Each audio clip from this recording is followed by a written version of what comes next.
There have been similar attacks on Palestinians in northern Gaza as Israeli forces intensify their efforts to seize Gaza City. Civil defense says 4 people were killed after Israeli bombs tents housing families northwest of Gaza City. Israeli forces also hit a home in Gaza City's al-Hawa neighbourhood, killing another 4 people and injuring others. More than 1,500 homes in the Zeitoun neighbourhood have been destroyed so far this month. Al Jazeera's Hani Mahmoud's joining us live from Gaza City. It just seems like these attacks, both on Gaza City but also in the other parts of Gaza as well, just seem to be getting more and more intense.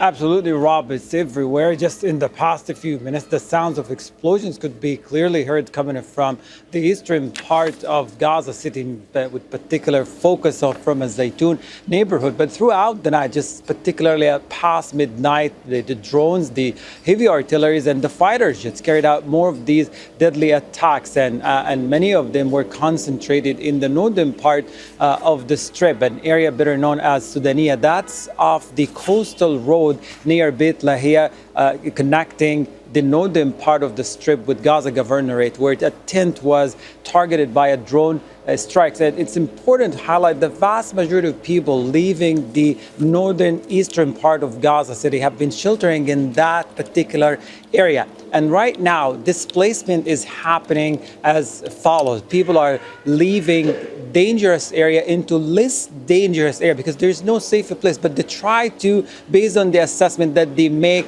they still hear the explosion, they can still see the shrapnel flying by, but it's not directly targeting them. But however, as of last night attack, they have been proven to be very deadly, even the areas that were considered as less dangerous for the displaced Palestinians in the northern part of the Strip. Here in Gaza City, al-Hawa neighborhood, a densely populated area, and the majority of people who were displaced from Shujayea and Tuffah have been sheltering inside the remaining buildings, and physical structures in this neighborhood were also targeted, where a house was hit by a drone missiles. 4 more people were killed, including its children. To the central area and the city of Younis, more people were reported killed, again inside residential homes that they either own or they are sheltering in. This is the home that they leased over the past months, trying to shelter and protect themselves and their children from the unpredictable falling bombs, as well as a tent in al-Mawasi evacuation zone. And as of now, I can't recall a day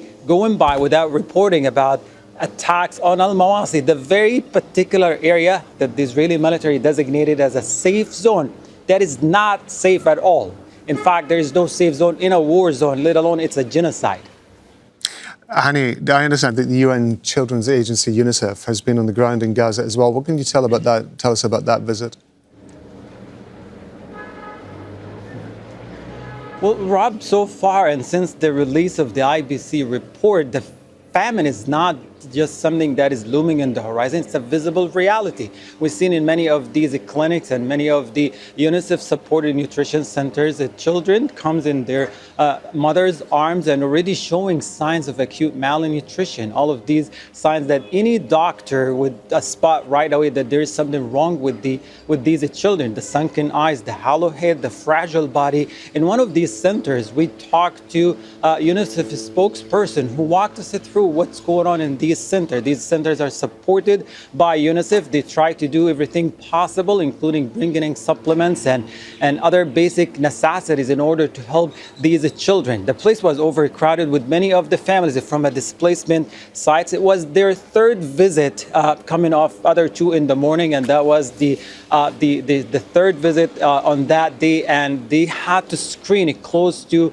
200 children, half of them already showing acute signs of malnutrition. In fact, right at the spot, one of those children had to be taken to the Shifa hospital because it was really deteriorating and the mother could not do anything. This is what they had to share with us about the kind of nutrients that are missing from the markets, the aid that are blocked on the other side, and what's available that is not sufficient in order to address the growing concerns of acute malnutrition.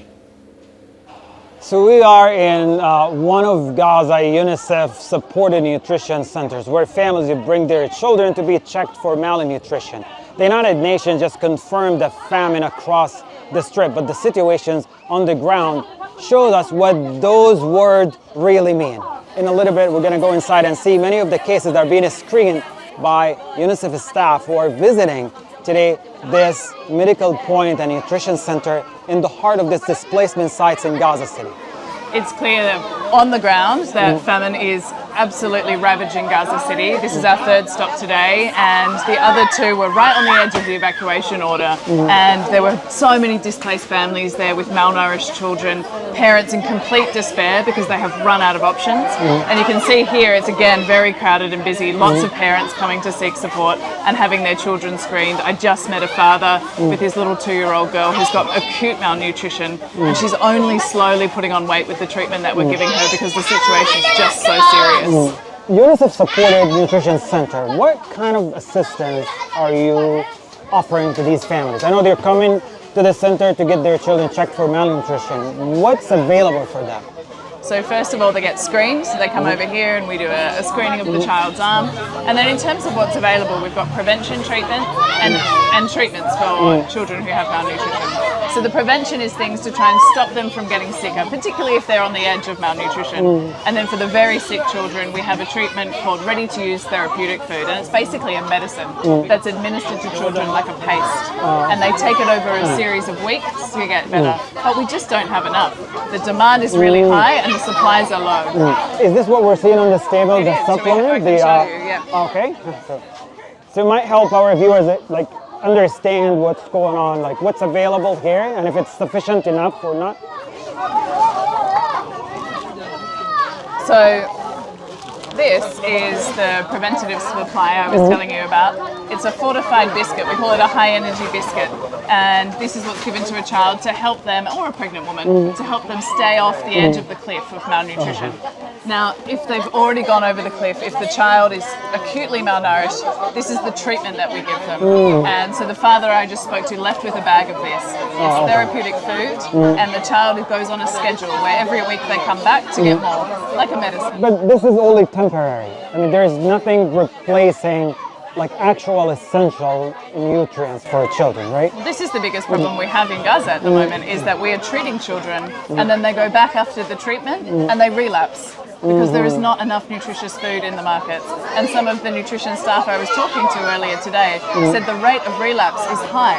And I actually met a girl who I met almost more than a year ago who had severe acute malnutrition, got better and relapsed again, and yesterday I saw her in the hospital. So the lack of food in the market is the biggest problem. We can treat this malnutrition, but if children cannot prevent it by getting nutritious food in the markets, they will keep coming back.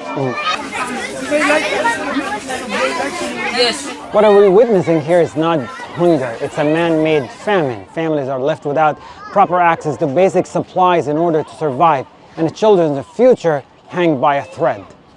Hani Mahmoud, Al Jazeera, from Gaza City, Palestine. Don't miss out. Get the full picture. Subscribe to Al Jazeera for reliable news, expert insight. Like, share, stay ahead.